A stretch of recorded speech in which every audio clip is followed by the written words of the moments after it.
Alberto, si Miguel ito. Bakit nandyan pa kayo? May bakit? Saan dapat kayo?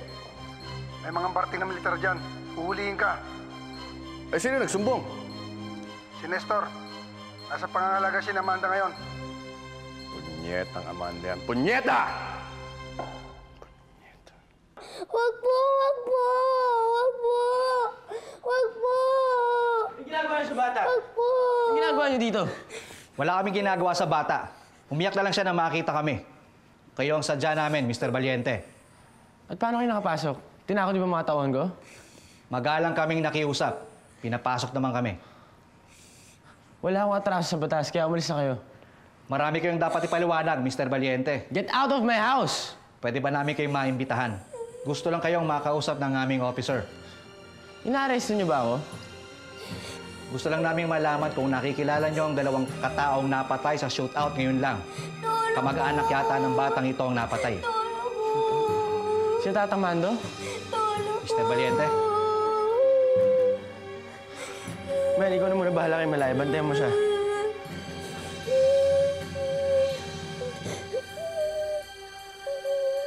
Asturias. Maupo ka. Thank you, thank you. Oh, boy. Asturias. Hindi ko maintindihan yung sinabi mo sa akin over the phone. Bakit kailangan ko ng impormasyon laban kay Romina? Hindi ba siya ang magiging presidente natin? Alam mo, importante yung impormasyon na yun. Dahil kailangan under natin si Romina. How? Well, ngayong nasa mortal danger ang kanyang apo, kaya natin siyang sumunod sa atin. Alam mo, hindi mo kilala yan si Romina eh. Iharap mo yan sa militar. Pag naisip niyang ilabas ang kanyang sungay, ilalabas niya. At ang pwede lang makapagpatino sa kanya ay ang kanyang mga apo. I see. So, anong klaseng informasyon ang kailangan mo? Okay? We need something incriminating against Carlito. What else could we have against that young man? Well, alam mo bang may nasilip kami? Ano pala yan, tumutulong sa mga rebelding komunista. Ganun ba? By the way, Asturias, bakit hanggang ngayon, pumapapel ka pa rin sa hinudas mong si Leandro? Mas naman. Habang nasa Malacanang pa rin si Leandro, siya pa rin ang amo ko.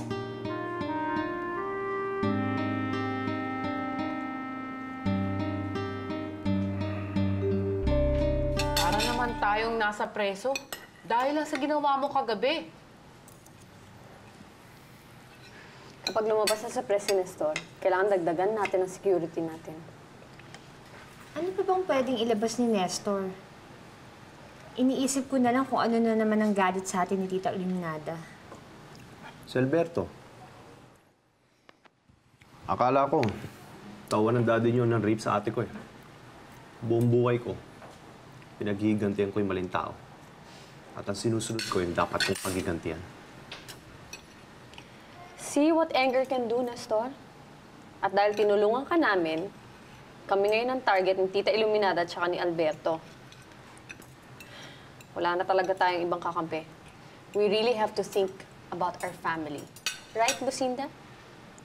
Pwede ba, Amanda, tigilan mo na ako? Lucinda, tama si Amanda. Tayo na lang magkakampi ngayon. Mami, hindi mo naiintindihan eh. Iba ang pake ni Amanda kaya yan nagkakaganyan. Mami, don't you not know na si Lucinda ang tagahawak ng napakalaking amount na pera ni Daddy? But take note, hindi para sa atin, kundi para kay Rosa Camila.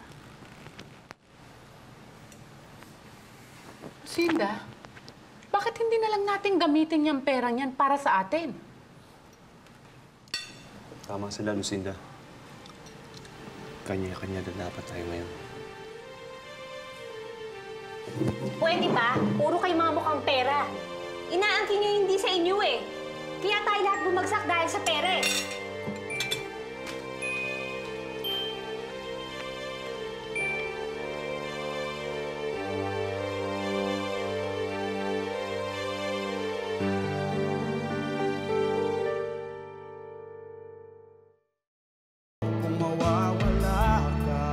Kung nahuli ang anak natin kagabi at napatay, sino ba nanagutin ko? Ikaw ba? Ikaw ba? Sino ba ngayon ang mas matibang sa iyo? Ang apo mong si Paloma o ang anak mong si Alberto? Ernestina, ikaw na sumagot. Kailangan ko ng distraksyon para maalis ang atensyon ng publiko sa kapalpakang ginawa ng dindong yan. Uy, pero anak mo pa rin si Alberto. Iluminada, si Alberto ay isang pugante na dapat managot sa batas. Mami, bakit pa? Kayo dalawa na nga mag-away? I'm tired of you!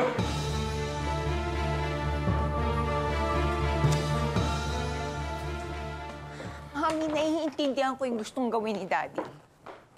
Gusto lang niya ilihis yung mga mata ng mga publiko mula kay Dindo at Paloma.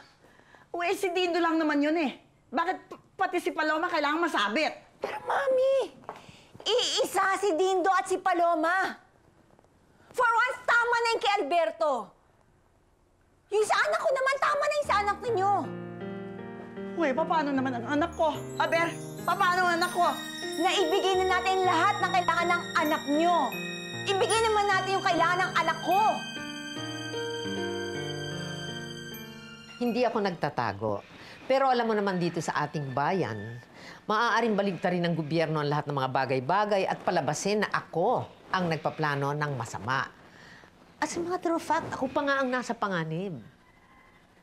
Tell us, Madam Vice President, why do you think you are in danger? Because I'm telling the truth. And in this country, truth can be deadly. Eh, nagko-cooperate naman ako sa inyo eh. Kayo ito po ulit ng tanong. Nagloloko na ba tayo dito? Hinihintay pa namin na iba pang officers na magtatanong sa'yo. Alam niyo bang illegal to? You can't detain me for this long. More than 12 hours na ako nandito. You're under our protective custody. Hindi ko naman kailangan protection nyo eh. Wala akong kaaway. Kung talagang hindi nyo kilala ang tatlong kataong napatay, pwede kayong balikan ang mga tauhan nila sa underground. Hindi sila mga rebelde, mga magsasaka sila. Kung gayon, kilalang-kilala mo sila. Ilang beses ko ba uulitin sa inyo na mga biktima nga sila ng human rights violation? Mga biktima ng militar. At paano ka nakasisiguro? Baka marami kang nalalaman. Ayaw mo lang sabihin sa amin. Gusto ko na makalabas dito. Akin na nga yung telepono ko. Pagsisisihan nyo rin to, ha?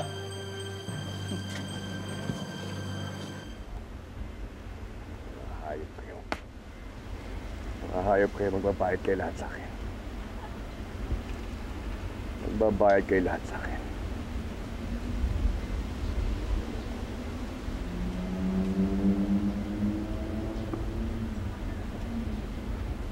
Paano ngayon yan, boss?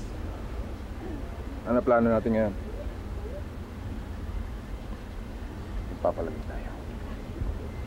Magpapalamig tayo na matagal. At pagbalik natin, iisa-isahin natin sila lahat.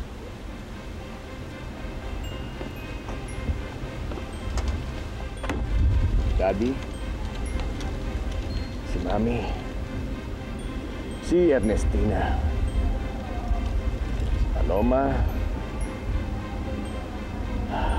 si Sarina, si Amanda, si Lucinda, si Nestor, si Alicia, si Rosa Camila, pati na si Charlie.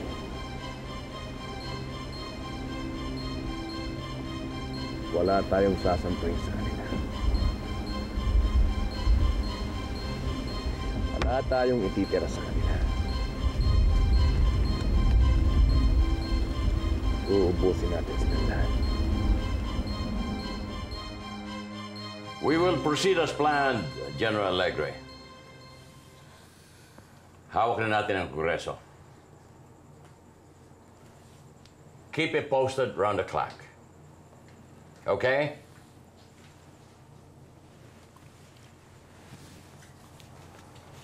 Alicia, thank you very much for all the concern. Pero kinakailangan, dapat siguro umalis na kayo dito sa Malacanang. Baka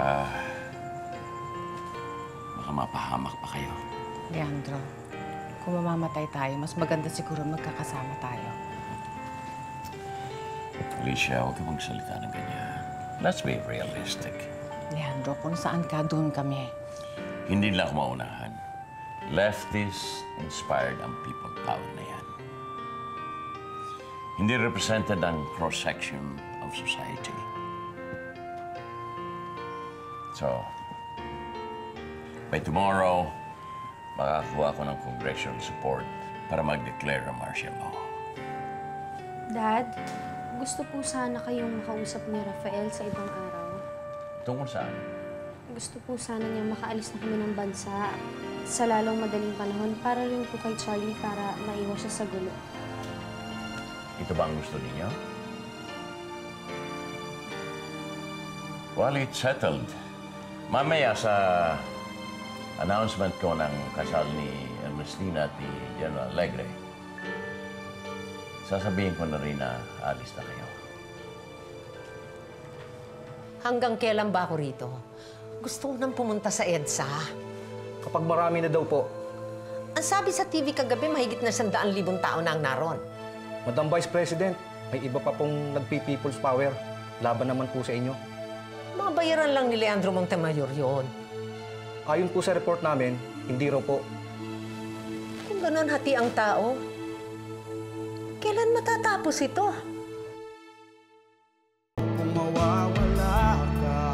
Sir, baka kailangan i-disperse natin ng mga tao sa labas. Let us not repeat the mistake of history, Mr. President. I wish it's that easy. Dapat sa kanila manggali ng gulo.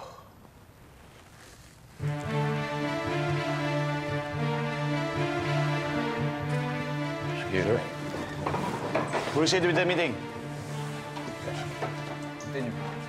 Yes, sir.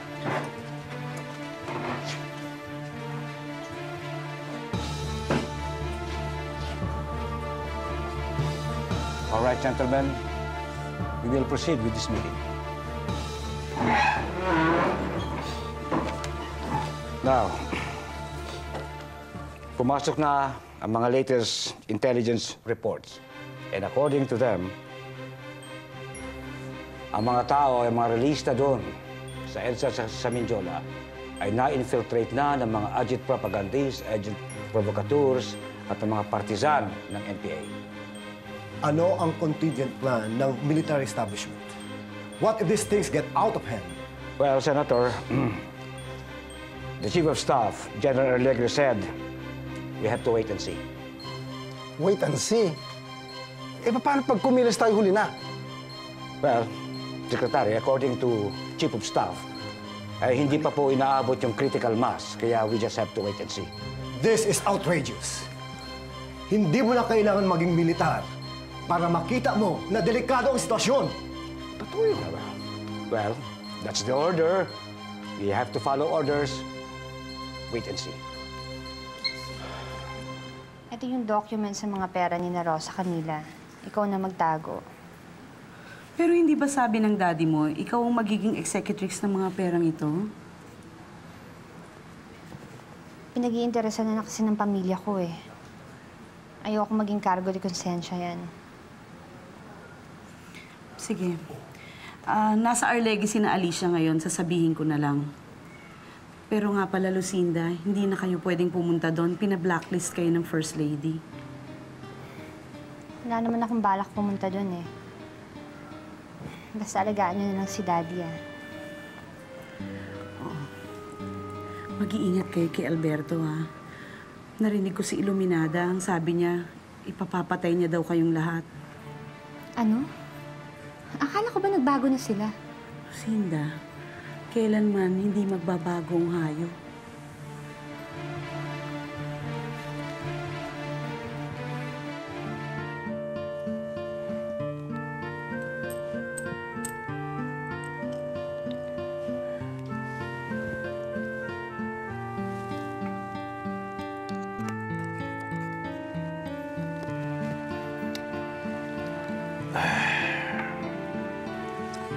Palagay ko hindi ko na makakayanan ang lahat ng ito, Alicia. Sa tagal ng pinagsama natin, wala kang hindi kinaya, Leandro. Pero may hangganan ang lahat. Bakit hindi ka na lang bumaba? Bababa na ako. Kapag natitya ako, tapos na ang lahat ng problemang kinasangkutan ng pamilya natin.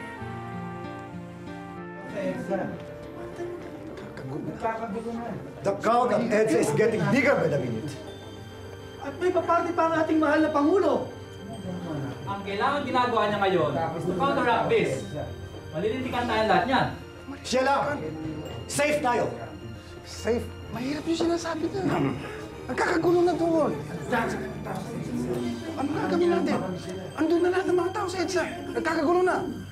Bakit kailangan ikaw lahat ang maglinis nito? Kailangan, Alicia. Dahil kapag wala na ako, wala nang tutulong sa inyo. Naalala mo ba nung nagsasama tayo? Sabi mo sa akin, iiwan mong lahat ng ito at mamumuhay tayo ng tahimik. Hindi na ba darating yung araw na yun?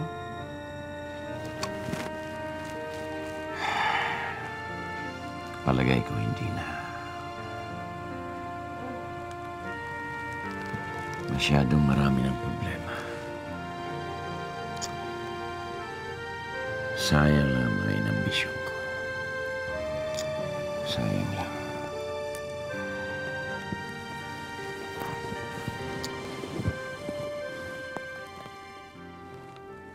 Hindi na natin pwede pang palampasin ang pagkakataong ito. So tonight, we will attack the palace. Papasok doon ang isang element roughly a brigade strong. Nakakalain ng palasyo na extra security at actually, it's our first wave of attack. Sir, Yeah. paano yung mga nagrarally sa Malacanang? Baka sila masaktan doon. General Samson, to everybody, huh? Just one burst over their heads, huh? At magpupulasan ng mga yan. Look, I'm damn tired of this people power. Pero ang beses na natin na-miss ang ating chance. And we can't afford a third failure. Bakit si Romina pa rin? Don't worry about Romina. Puppet lang siya kung tayo ang unang makapagpabaksak sa gobyerno ni Leandro. Pero sir, may mga anak po ako bisararin yun. God damn, Jean! The stupid things that you're capable of! Alam mo ang plano dito? And you send your children there? God damn! Get them out! Yes, Is that clear? Yes, sir. Okay. Gentlemen, we're going to storm the palace tonight and take over this government. Mawawa